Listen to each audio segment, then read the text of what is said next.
இன்னைக்கு நம்ம ரெசிபியில் நம்ம ஒரு சிம்பிளான அதே போல் ஈஸியான ஸ்நாக் ஐட்டம் தான் ஒன்று செய்ய போகிறோம்.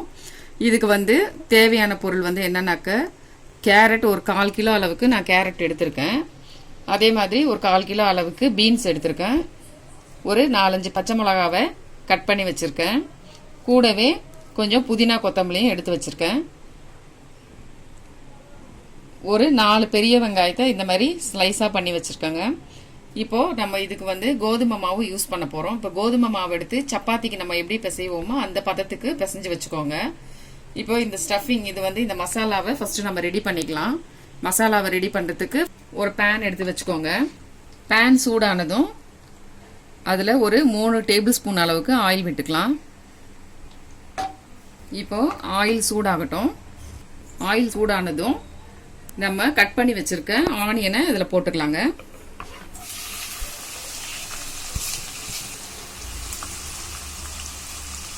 இந்த மசாலாக்கு தேவையான அளவுக்கு சால்ட் போட்டுக்கலாம்.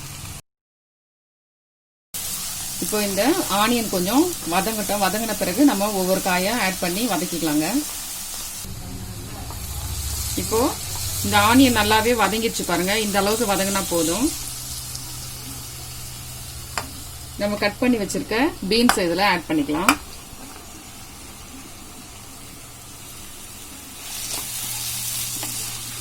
இதையும் கொஞ்சம் ஒரு 2 நிமிஷம் நல்லா வதக்கி விடுங்க.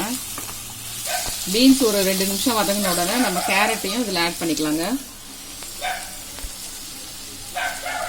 கூடவே பச்சை மிளகா, புதினா கொத்தமல்லி எல்லாமே ஆட் பண்ணிக்கலாம்.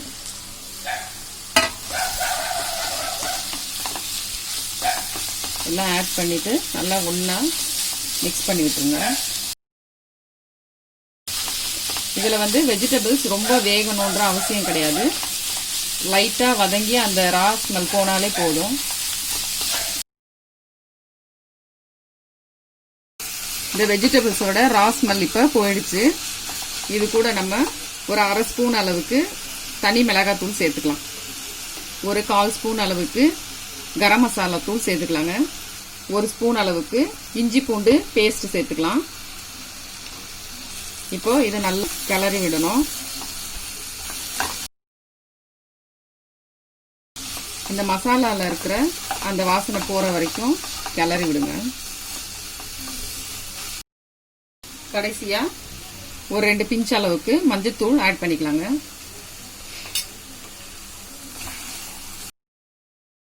மஞ்சத்தூள் ஆட் பண்ணோம்னா இன்னும் கொஞ்சம் கலர்ஃபுல்லாக இருக்கும் நம்மளுக்கு இது. இப்போது நல்லாவே இந்த மசாலா ரெடி ஆயிடுச்சு.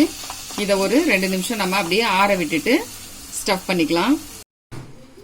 கோதுமை மாவு இந்த மாதிரி சின்ன சின்ன உருண்டைங்களா உருட்டி எடுத்துக்கணும். இந்த மாதிரி குட்டி குட்டி பாலா உருட்டிக்கலாங்க.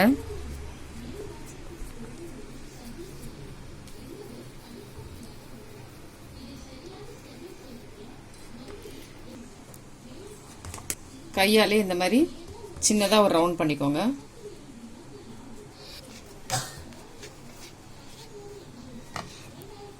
இந்த அளவுக்கு ஒரு ரவுண்ட் பண்ணிட்டு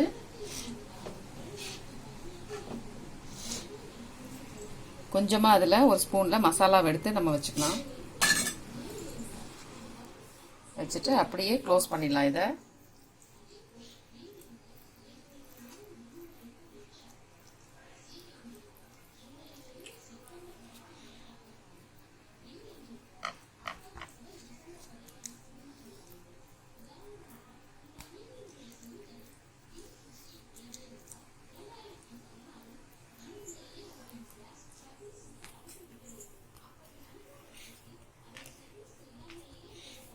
இதே மாதிரி கையிலேயே நல்லா அழுத்தி விட்டுட்டு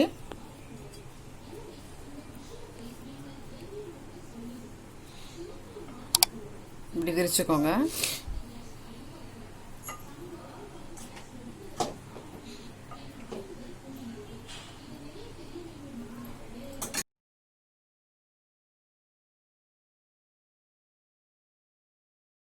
இந்த மாதிரி சின்ன சின்ன ரவுண்டுங்களா பண்ணிட்டு ஒரு பேனில் ஒரு 2 ஸ்பூன் அளவுக்கு ஆயில் ஊற்றி நல்லா ஆயில் சூடானதும் அதில் இதை போட்டு பொரிச்சு எடுக்க வேண்டியது தான். அதிகமாக வேண்டாம், முங்குற அளவுக்கு வேண்டாம்.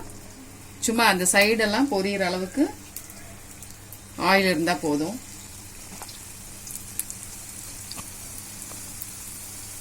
இப்போ ஒன் சைடு நல்லா பொரியட்டும், அப்புறம் நம்ம திருப்பி விட்டு பார்க்கலாம்.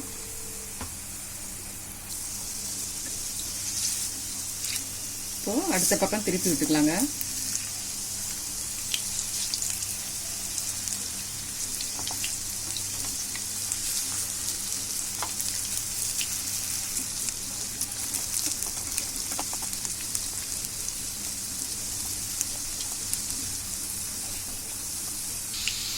நல்லா பொரிஞ்சிருச்சுங்க. ரெண்டு பக்கமுமே நல்லாவே வெந்துருச்சு.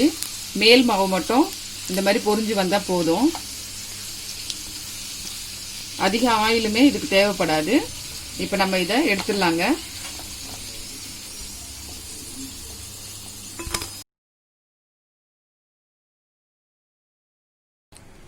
ஹெல்தியான ஈவினிங் ஸ்நாக்ஸ் இப்போ ரெடி பண்ணிட்டோம். கோதுமை மாவும் வெஜிடபிள்ஸும் வச்சு செஞ்சுருக்கோம். இதை வந்து நீங்கள் உங்கள் குழந்தைங்களுக்கு வீட்டில் செஞ்சு கொடுத்து பாருங்கள். செஞ்சு பார்த்துட்டு இது எப்படி இருக்குன்றதை எனக்கு நீங்கள் கமெண்ட்ஸ் பண்ணுங்கள். மறக்காமல் என்னுடைய சேனலை சப்ஸ்கிரைப் பண்ணிவிடுங்க. Okay, bye friends.